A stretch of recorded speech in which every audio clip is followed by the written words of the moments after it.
Bueno, empezamos de nuevo la serie de Directs en los que hablamos o tratamos, el enfoque que le damos es un revisar de manera más integral lo que es el canto, específicamente pues la producción vocal y entre tanto pues cuestiones técnicas y tal, ¿no? Am, con perspectiva más integral del canto me refiero a ir un poco en contra de la idea de que, pues, tienes un problema técnico, lo tienes que resolver con la respiración. No, de hecho, normalmente es que no debería ser así. Y se ignora la parte de fonación y resonancia, que son las otras dos componentes de la producción vocal.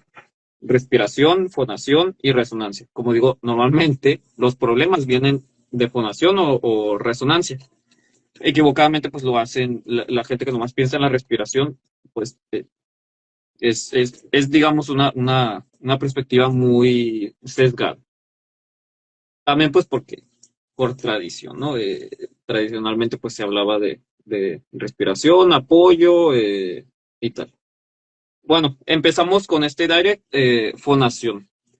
Am, Fonación. Bueno, la respiración, a ver, resumidamente, pues es el suministro de aire hacia las cuerdas vocales, para que las cuerdas vocales, pues cuando sale el aire, porque el aire atraviesa las cuerdas vocales, no se detienen las cuerdas vocales. Sale el aire y esa salida pues crea una vibración en las cuerdas vocales. Esa vibración empuja aire, digamos, de manera oscilatoria y esa oscilación de aire es el sonido, son ondas mecánicas, el sonido. Eso es el sonido. Si tú escuchas a alguien que te dice que el aire se detiene en las cuerdas vocales, es porque esa persona no sabe qué es el sonido. Bueno, entonces, esa producción de sonido, cuando pasa el aire, esa es la fonación. Fonación, producción de sonido tal cual, si lo analizamos etimológicamente la palabra. Después, ese sonido que se produce pasa a través de un filtro que es el tracto vocal. El tracto vocal se compone de vestíbulo laríngeo, faringe y boca. Pasa a través de ese filtro y allí los armónicos de ese sonido se amplifican o se disminuyen. Unos armónicos se disminuyen y otros se amplifican. Ese pase del aire, del sonido a través de ese filtro es el proceso de acústica o resonancia. Como digo, en este direct nos vamos a centrar en fonación. Fonación, entonces, es todo lo que sucede en la laringe. La laringe es el órgano fonador, donde se produce el sonido, la fuente de sonido, normalmente se dice. La laringe es un conjunto ahí de cosas que se compone de cartílagos, músculos y pliegues membranas. La laringe, para que si acaso alguien no la sabe ubicar, pues es lo que tenemos aquí. No a todos se nos nota, no a todos se les nota. A Giancarlo, por ejemplo, yo nunca se la veo. Cuando dice se ve que se mueve mi laringe, yo digo, Porque yo no creo tengo que laringe. Porque yo canto con diafragma. ok, la laringe. Vamos por los cartílagos. Los cartílagos más importantes son cuatro.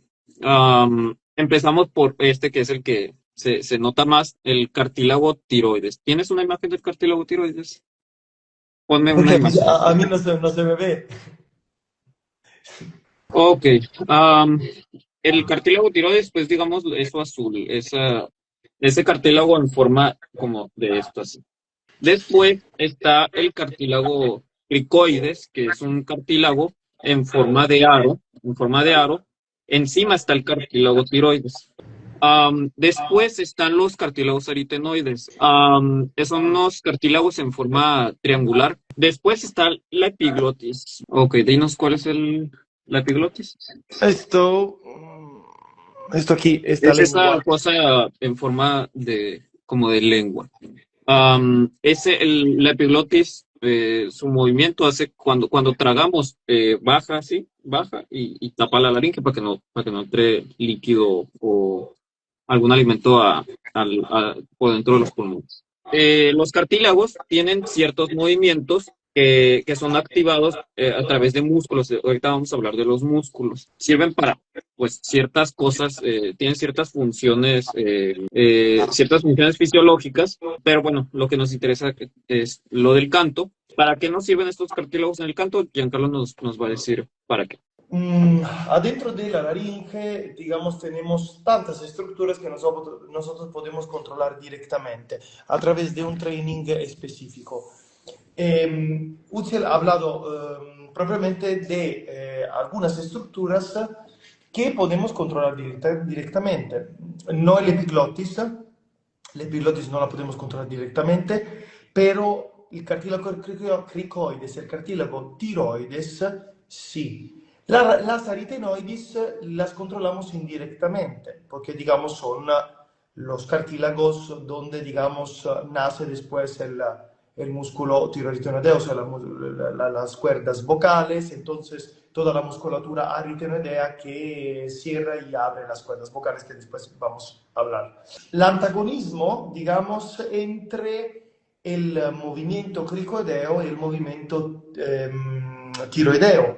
El tiroides cuando se inclina, esta es la laringe, el tiroides cuando se inclina, ¿qué hace? Estira las cuerdas vocales. Entonces, adelgaza las cuerdas vocales. Y es el movimiento base, digamos, para subir de pitch. Si hago I, estoy inclinando el tiroides. El cricoides en realidad, cuando nosotros respiramos, hace este movimiento.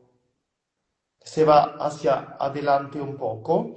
Y cuando hace este movimiento, abre las cuerdas vocales. Pero el cricoides, aparte, digamos que es una estructura con la cual tenemos el control, es una estructura fundamental para la estabilidad de la laringe. Porque la laringe y todo se pone sobre la cricoide. También sobre la deglutición, digamos, es como una base en el cual después nace toda la otra parte de la laringe. Nosotros tenemos el control, digamos, contrario, o sea, una inclinación posterior. Si el tiroides inclinándose hacia adelante estira las cuerdas vocales, cuando inclinamos el cricoides posteriormente, acortamos las cuerdas vocales y entonces creamos un sonido más lleno, con más masa cordal. Inclinación, se acortan las cuerdas vocales. Se crea un sonido más lleno, más rico de armónicos, se contrae el vestíbulo laríngeo, entonces esfínter epilóptico, esquillo. Y es el sonido que, digamos, da luz a la calidad BERT.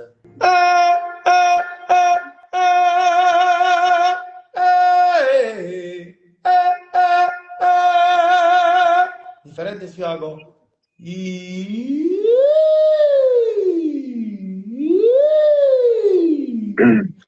Obviamente se nota que hay menos masa en el segundo, ¿no? Porque en el segundo se está haciendo este estiramiento cordal por la inclinación tiroidea. En el primero es el contrario. ¿Cómo podemos ver internamente el movimiento cricoideo? Porque no se puede ver la cricoide directamente. Podemos ver que si como se inclina posteriormente, empuja las aritenoides hacia el epiglottis, acortando las cuerdas vocales. Y lo podemos ver aquí. Miráis aquí arriba, las aritenoides.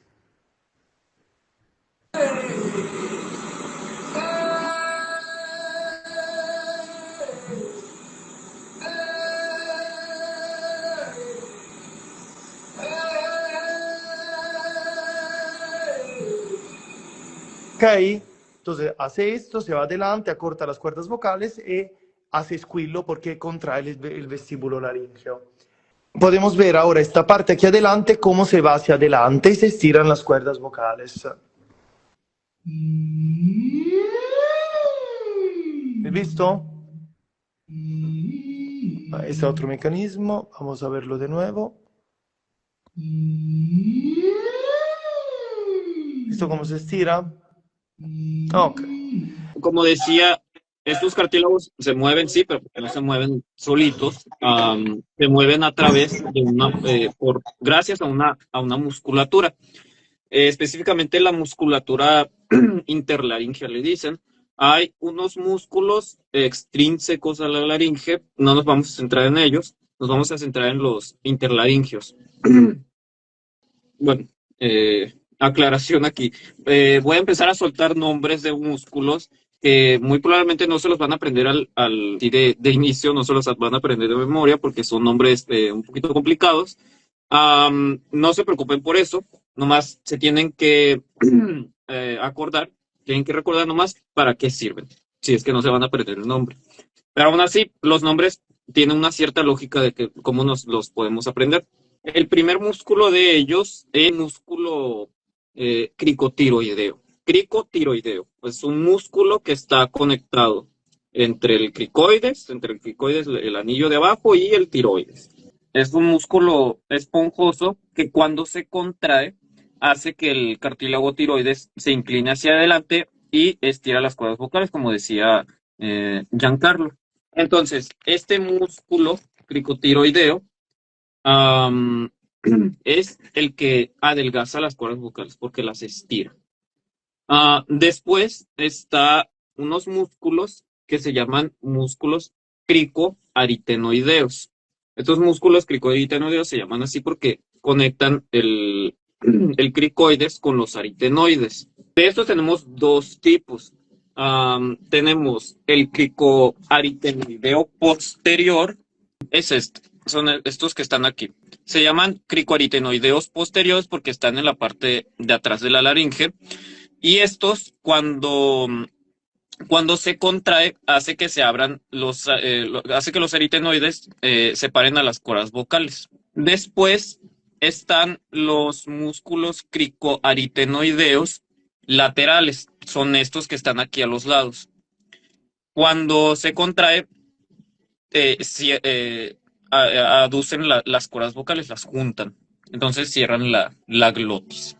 Después está otro músculo que se llama tiroaritenoideo. Es el músculo que conecta los aritenoides con el tiroides. Este músculo, cuando se contrae, engrosa las cuerdas vocales. Entonces, conecta los aritenoides con el tiroides. Estos músculos, cuando se contraen, engrosan las cuerdas vocales. El músculo tiroaritenoideo, que también se le llama músculo vocales, se le dice así porque es el músculo, digamos, de la cuerda vocal. Es el músculo que le da cuerpo a la cuerda vocal. Entonces, recapitulamos. Tenemos un músculo, el cricoaritenoideo, que cuando se contrae hace que se incline el tiroides y estira las cuerdas vocales, las adelgaza. Entonces también. Después tenemos el tiroaritenoideo, que hace lo contrario, se contrae, hace gorditas a las cuerdas vocales y las acorta. Después tenemos los cricoaritenoideos, que esos sirven para ya sea separar las cuerdas vocales o aducirlas. Es lo único que tienen que aprender para que funcionen. Si se aprenden el nombre, pues mucho mejor, ¿verdad? Como digo, es un poquito complicado aprenderse el nombre porque está muy enredoso, pero es nomás ubicando entre qué cartílagos están conectados. Entonces, la musculatura que podemos controlar sobre esto que de lo que hemos hablado es obviamente el cricotiroideo.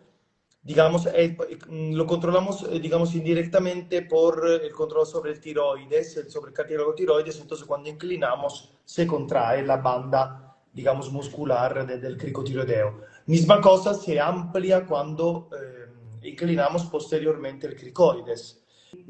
Control directo sobre las aritenoides, en realidad, digamos, o por lo menos la musculatura cricoaritenoidea no directamente. Podemos tener control sobre las aritenoides, sobre, por ejemplo, distorsión, sobre algo, digamos, sobre las calidades de distorsión. El growl, por ejemplo, que tiene un poco de todo, el growl, el rattle. Me parece que es rattle, sí. Cuando yo hago it's a wonderful world. Eso es aritenoideo, es un sonido aritenoideo. Sobre, obviamente, el tiro a retroideo, claro, tenemos el control. En Gothic, por ejemplo, lo llama body cover. Y de aquí Estil, por ejemplo, ha tomado la teoría del body cover. ¿Por qué? Dividir la cuerda vocal, como sabemos, que ahora seguramente llegaremos, en esto es multistrato, no es solo todo digamos, un trozo. Es multistrato, tiene una parte más superficial, más, digamos, ¿cómo decir? Ligera, digamos, más flexible, y una parte más interna que es propiamente el músculo cordal, entonces el cuerpo de la cuerda vocal que es el tiroritideo. Podemos controlar directamente solo el body, por ejemplo. Ahora nosotros estamos hablando y estamos hablando con una cuerda acortada, una cuerda gruesa. Estamos hablando en el mecanismo uno. Entonces el músculo cordal, el tiroideo aritenoideo, está activo. Entonces si yo hago I, E, A, O, U, esto es un M1, que es lo que impropiamente, digamos, llamamos voz de pecho. Aclaro proprio sintéticamente. Voz de pecho porque cada músculo cuando se activa o cada movimiento que sucede adentro propaga sensaciones músculos esquelétricas en el cuerpo. Cuando, por ejemplo, estamos en un M1, entonces una cuerda vocal corta, digamos un músculo activo, músculo vocalis activo, tenemos percepciones de propagación musculoesquelétrica hacia el pecho. Esto obviamente dice que es imposible que la voz se vea en el pecho, no puede ir en el pecho, ¿ok? Porque digamos, debajo de las cuerdas vocales no se puede crear vibraciones, ¿ok? Porque las vibraciones en la onda sonora empieza cuando el aire encuentra las cuerdas vocales. Misma cosa, si yo, por ejemplo, ahora empiezo a hablar de esa manera, ¿qué ha pasado? ¿La voz del pecho se me ha ido en la cabeza? No, no se me ha ido en la cabeza, pero tengo una sensación musculoesquelética más alta, porque he aligerado más la masa cordal, estoy utilizando más el músculo cricotiroideo, entonces contracción cricotiroidea, inclinación tiroidea, estoy adelgazando mis cuerdas vocales. Entonces, mi músculo está, digamos, menos activo o desactivo, las cuerdas son más estiradas, más delgadas, y entonces se me crea una propagación musculoesquelética más hacia el cráneo. Gracias también no solo a las cuerdas vocales, sino a la diferencia, digamos, de trabajo de músculos que en el primero son que trabajan un poquito más con un porcentaje más elevado los músculos bajo iodeos, y en el segundo me trabaja con un porcentaje más elevado los músculos alto iodeos. Entonces yo tengo una sensación más alta. ¿El sonido puede ir en la cabeza? No, no puede ir en la cabeza, porque en la cabeza no encuentra sitio para resonar. Simplemente. Entonces, cráneos que vibran, pechos que vibran, huesos que vibran, no, porque no somos, digamos, como digo siempre, para reír un poco, digamos, vibradores humanos. Entonces, no podemos vibrar así, digamos así. ¿Ok? Entonces, son percepciones de propagación muscular en los tejidos musculares. Todavía no íbamos a hablar de eso, bueno. Ah, vabbè, io ti he introducido, va. Pero sí, vamos a hablar de cuerdas vocales. A ver, les tengo esta imagen. Aquí está, digamos, sintetizada la composición de la cuerda vocal. Esta parte roja es el músculo vocalis, el músculo tiroaritenoideo, que como dice Giancarlo, es la parte más interna de la cuerda vocal. Por aquí en la orillita está el ligamento, es la orilla, digamos, del borde de la cuerda vocal. Y cubriendo todo esto está una mucosa que no es una mucosa típica como la podemos imaginar, así una cosa babosa, no. Es más una mucosa un poco más fibrosa, digamos, y que lleva por nombre epitelio. Aquí está muy sintetizado, en realidad es todavía más compleja la cuerda vocal, pero así básicamente, pues digamos, esta es la estructura de la cuerda vocal. La cuerda vocal, cuando está vibrando, hace esto, y hacen un choque entre las dos cuerdas vocales, un choque mucoelástico se dice. Cuando estamos en voz de pecho, entre comillas, las cuerdas vocales se juntan de esta forma. Primero se juntan la parte de abajo, el margen inferior, después se van juntando las partes de arriba y crea este ciclo, digamos, que se le llama el ciclo glótico. Aquí es cuando el músculo tiroaritenoideo está trabajando, cuando está activo, cuando está contraído. Esta contracción del músculo tiroaritenoideo es la que hace que las cuerdas vocales empiecen a aducir desde el margen más inferior. Y si se fijan, pues es una aducción mucho más gruesa que en la voz de cabeza, entre comillas, que sería esto. Aquí el músculo tiroaritenoideo no está trabajando. Por eso no hay una aducción aquí abajo, nomás en el borde de la cuerda vocal. Es una aducción más delgada, por eso se escucha un sonido más delgado en la voz de cabeza. Nombre de estos dos ciclos glóticos no son voz de pecho ni voz de cabeza.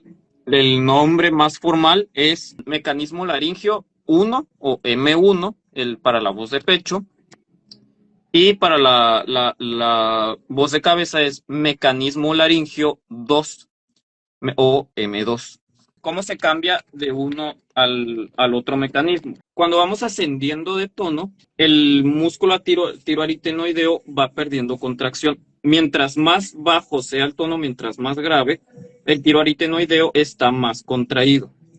Cuando vamos ascendiendo de tono, entonces, hacia el pasallo agudo, va perdiendo contracción el músculo tiroaritenoideo, entonces las cuerdas vocales se van haciendo delgadas y además la contracción la tensión que va perdiendo el tiroaritenoideo se va distribuyendo hacia el cricotiroideo. Entonces el cricotiroideo hace que se estiren las cuerdas vocales porque hace que se incline el tiroides, se va distribuyendo esa tensión. Llega a un cierto punto, a una cierta altura de tono, en la que el tiroaritenoideo ya está completamente de contraído, existe esa palabra, um, pierde toda la tensión y hace que desde el margen inferior ya no haya una aducción y sucede una cosa que comúnmente llamamos como quiebre de la voz, cuando se suelta, digamos, el tiroaritenoideo dice, yo hasta aquí llego, y suelta, deja de trabajar.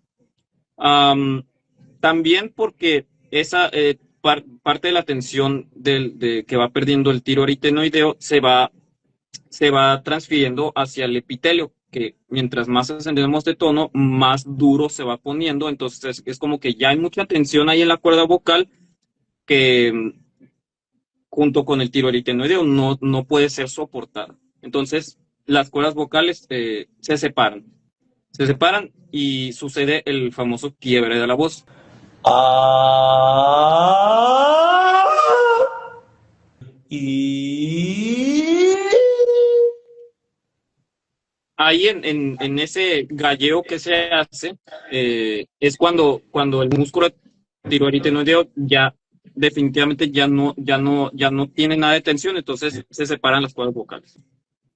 ¿Cómo entonces hacemos que ese quiebre de la voz no suceda? Porque pues en los cantantes, si alguien canta bien, no escuchamos ese quiebre de la voz cuando asciende de tono. ¿Cómo se hace? ¿Qué estrategia hay que hacer? Giancarlo nos va a decir. La voz educada es propiamente, digamos, el cantante que no te hace escuchar el pasaje, ¿ok? Que no te hace escuchar el cambio de mecanismo. Entonces, al menos que no lo hace por característica. En los cantos de folclore, por ejemplo, yo qué sé, suizos,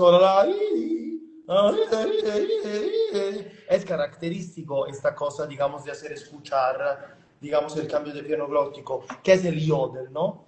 Pero normalmente uno de un cantante educado no se espera esto. Y si no se espera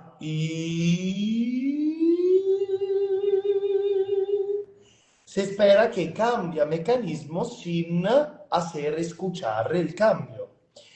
Entonces, esa es digamos, la primera regla, digamos, en realidad que sería también en la didáctica del canto, antes de hablar de calidades más pesadas, con más intensidad, se debería que ver si el cantante sabe hacer bien nudo y crudo este cambio de mecanismo solo exclusivamente de cuerdas vocales verdaderas, que es propiamente cambio de M1 a M2, inclinando gradualmente el tiroides, estirando las cuerdas vocales, sin hacer subir el piano glóctico, ¿ok? Entonces, sin hacer escuchar el pasaje. Entonces, y aquí ya estoy inclinando.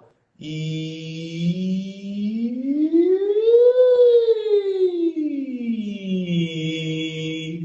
he vuelto en M1. ¿Ok? Entonces, digamos, el estudio sobre el control gradual de la musculatura del tiroidea y de la inclinación del tiroides. Otra posibilidad, digamos, es el contrario, que es el belt, ¿no? Si yo subo, quiero mantener un poco más de masa, digamos, una la posibilidad es el belt. Entonces, en vez de hacer hago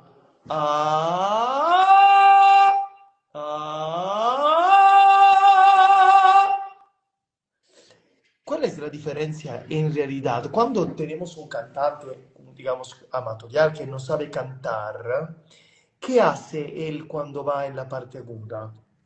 Sube la laringe, no inclina ni tiroides ni cricoides, empuja aire. Simplemente, ¿qué hace? Se lleva la modalidad de la calidad speech hablada en la parte aguda. Pero digamos, cuando uno estudia canto, no hace, por ejemplo, bésame, bésame mucho, como si fuera esta noche la última. Mira, me estoy estrangulando, porque yo estoy tirando arriba la laringe, no estoy ni inclinando el tiroides ni cricoides. ¿Ok? Porque la laringe está demasiado alta y ¿por qué me estoy estrangulando? Porque estoy en posición de glutitoria. Entonces, y muchísimas veces lo vemos en los estudiantes, ¿no? En de canto pop, más de canto pop, que hacen así con el cuello, tiran todo. Allí se están subiendo un montón la laringe. Hay que hacer algo. Puede ser, bésame, bésame mucho, como si fuera esta noche la última. Aquí estoy creando tiroides, estoy aligerando. Puede ser bed. Bésame, bésame mucho, como si fuera esta noche la última vez. Tengo una laringe alta en el belt, ma no alta como en el speech. ¿Ok? Y estoy, digamos, dando más masa a través de la inclinación cricoidea. ¿Ok? Estas, digamos, son las dos posibilidades primarias. Obviamente después hay otras posibilidades, digamos, adentro del mecanismo de la laringe, pero que no es el tema hoy. Digamos, cuando, digamos, el tema más de squillo, digamos, de la modifica del tracte vocal, que ulteriormente nos puede dar otras posibilidades, enriquecimiento, digamos, del sonido que queremos hacer. A ver, aquí surge una pregunta interesante. Ah, en el canto operístico eh, no se hace el belt puro, así como lo estaba haciendo Giancarlo, y tampoco se hace la voz de cabeza esta fina, donde está inclinando tiroides. No se escucha un sonido diferente en el canto lírico cuando se sube al pasaje y al agudo, que normalmente hay gente que lo dice, que lo ve así, que dicen es voz de pecho que va del centro al agudo. ¿Por qué? Porque pues suena, digamos, hay como un sonido más homogéneo que suena pues digamos casi como en el centro. Am, pero que en realidad no se cambia, sí, sí se está cambiando de mecanismo. En el centro se canta M1 y en el agudo es M2 en la voz del hombre, ¿no? Am, pero entonces, si se cambia de mecanismo, en una está participando el tiro aritenoideo y en la otra no está participando directamente el tiro aritenoideo, entonces, ¿por qué suenan, digamos, por qué la gente lo ubica como un sonido similar, voz de pecho? Bueno, Giancarlo nos va a contestar eso. Oh, aquí obviamente parece el secreto del siglo, pero en realidad no es ningún secreto.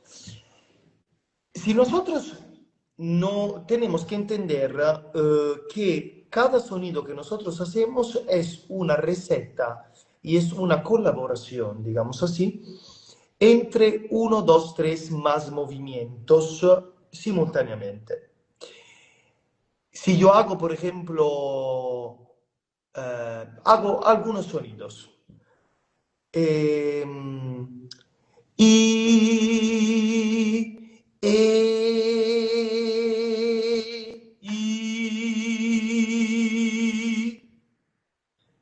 Suenaban diferentes. Hago de nuevo. Y, y, y.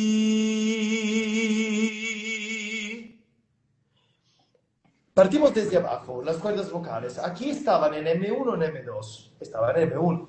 Porque yo no he hecho y. Yo he hecho y. Entonces le puse masa.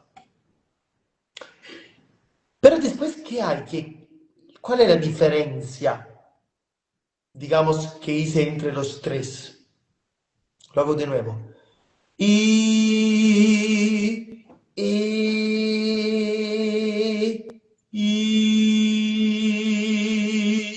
y aquí estoy haciendo tres recetas con dos estructuras. Una es músculo vocal, M1, ok, entonces M1 en body cover, en cuerda vocal. He hecho tres posiciones, las tres posiciones de las cuerdas falsas.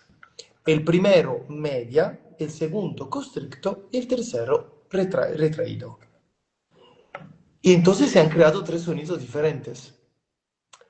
Entonces, ¿qué significa? Que yo a cada movimiento corresponde un sonido. Esto es la base, digamos, de cómo hay que entender, digamos, el sonido. A cada movimiento corresponde un sonido. Si yo hago, por ejemplo, y, y, y, hago de nuevo. Y.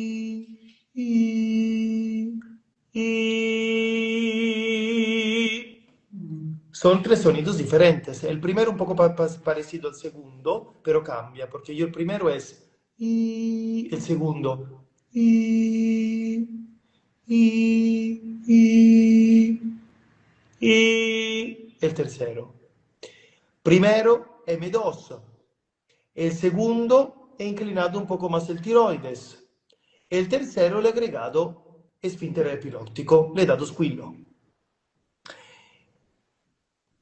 El cantante lírico es, digamos, es el canto, esto para decir que el canto lírico es el canto más complejo, porque tiene una receta muy rica, o sea, de tantos ingredientes adentro. Cuando el cantante lírico de la primera octava, hablamos del tenor, por ejemplo, casi nos entendemos mejor, de la primera octava, está en M1, pero cuando hace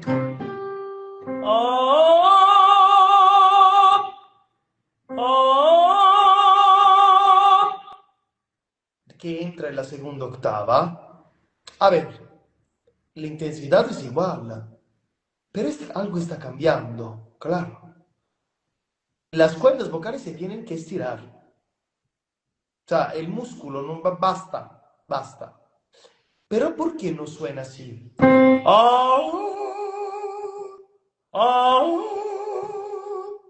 No suena así porque el cantante lírico cuando llega en esta zona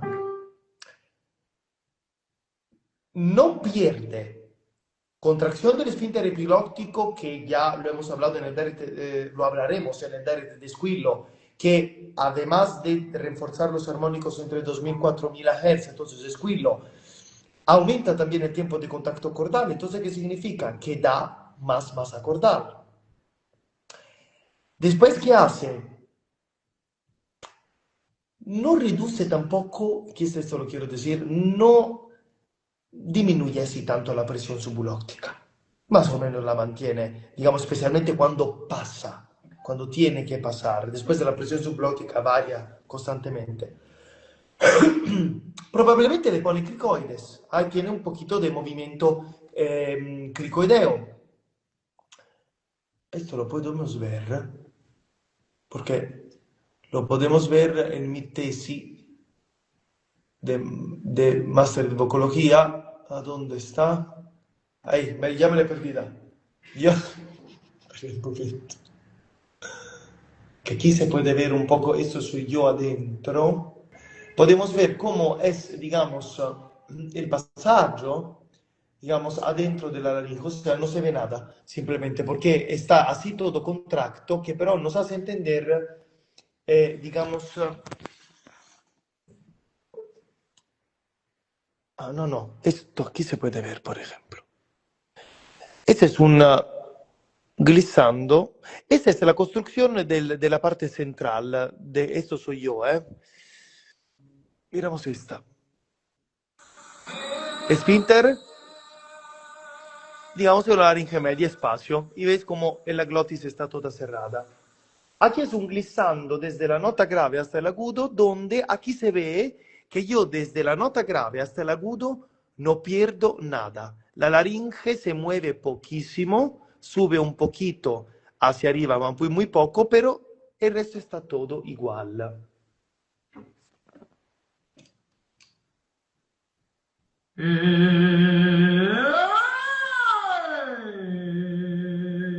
Es como el esfínter no deja de contraerse.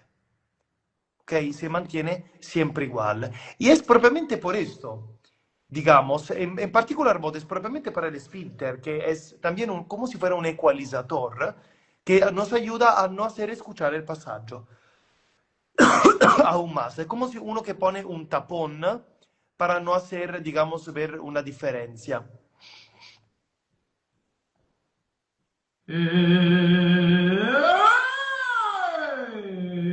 Ok, podemos ver también que a un cierto punto aquí hay un avanzamiento cricoideo. Yo sí le pongo cricoides, lo sé. ¿Has visto? Cómo avanzan las aritenoides. ¿Ok? Y también, además de esto, obviamente es una laringe muy estable. Una laringe que sí sube, pero sube menos respecto a un cantante pop. Pero sube.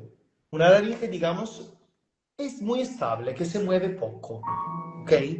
Y un ampliamiento faríngeo importante, como podemos ver aquí, que es en realidad es lo que nos ayuda a dar más cobertura, como se llama, cuando lo llamamos cobertura, cuando por ejemplo llegamos en la zona de pasaggio, y lo podemos ver siempre en esta mia endoscopia.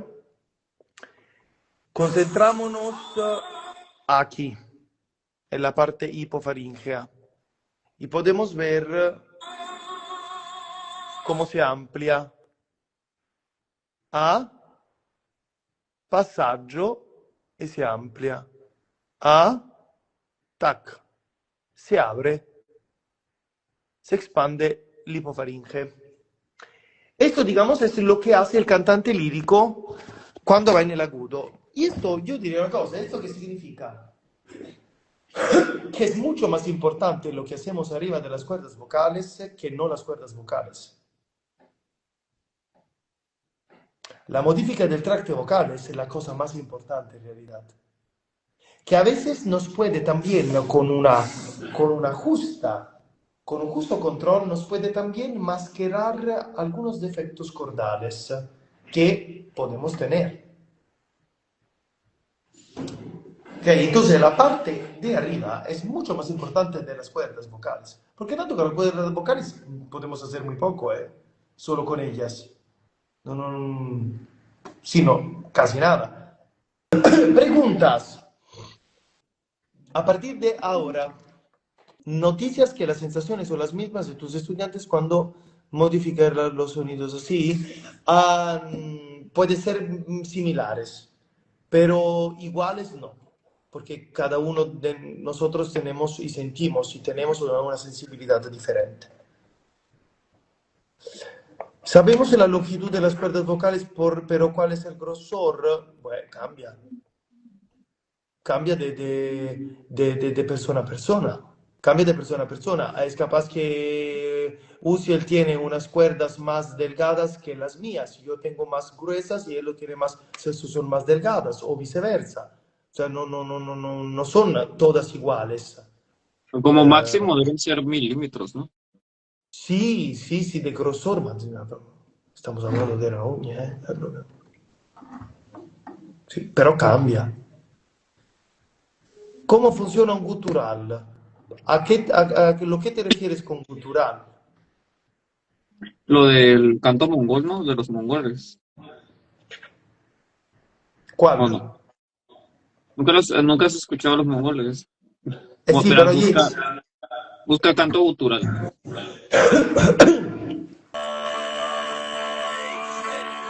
esas son cuerdas falsas, pero no, digamos, no estoy entrenado en esto. Digamos, pero es cuerda falsa esto. Distorsiona. Eh, vabbè, no sé hacerlo porque no soy entrenado en esto, pero hay cuerda falsa. Hay nombres en esto. Yo tengo una cosa sobre esto. No, no lo tengo aquí. Boh. Vabbè, però è differente. Però io, por ejemplo, non solo cuerda vocale, ahí es construcción. ¿Cómo es la fonación vocal del pasaje arriba anterior y después de Dupré? ¿Es posible combinar ambas fonaciones? ¿Cuál es la diferencia del cantante falsetón heroico del bel canto? El falsetón no tiene una modificación del tracte vocal como, digamos, en el cantante, digamos, en el tenor moderno, en el tenor Dupré post-Dupré. ¿Qué significa? Que si yo hago... La diferencia es que de base yo tengo un M2, pero se me está un poco aumentando el tiempo de contacto porque estoy contrayendo el vestíbulo laríngeo, ok, estoy poniendo esfínter. Entonces le doy más cuerpo, más proyección, más portanza vocale, como se dice en italiano.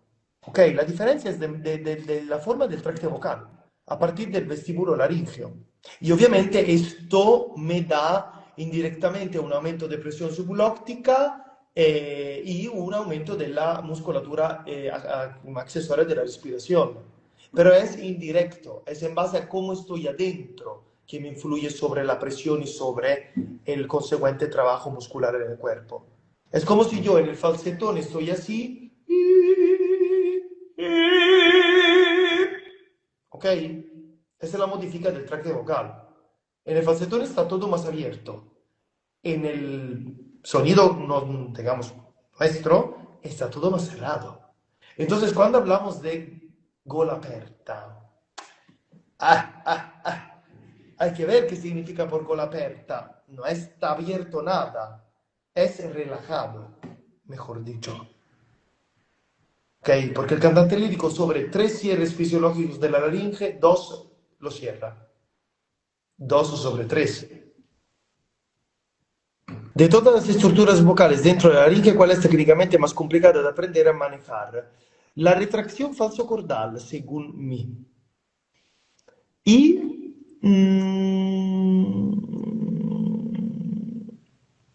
No, no, no es como las otras, no, la retracción que se siente poquísimo, se siente muy poco, digamos, el movimiento es muy, muy débil, muy débil. Las otras más o menos se sienten un poco más. El esfínter es un poco complicado porque si trabaja demasiado, si como hace parte de la deglutición, llama la constricción falsocordal. Si yo hago yo, demasiado esfínter me ha constreñido las cuerdas falsas. Y,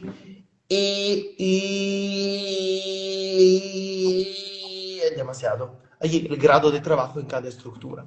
Suena más a canto difónico. Creo que también lleva frito fry. No, no, no, no, no tiene, no es un fry esto. No, no, no, no es un fry. Es proprio un poco de distorsión. Es proprio. Ahora, es que no me acuerdo. Yo tengo el video propio. Tengo el video. Es que no sé, no lo tengo. Tengo que buscar.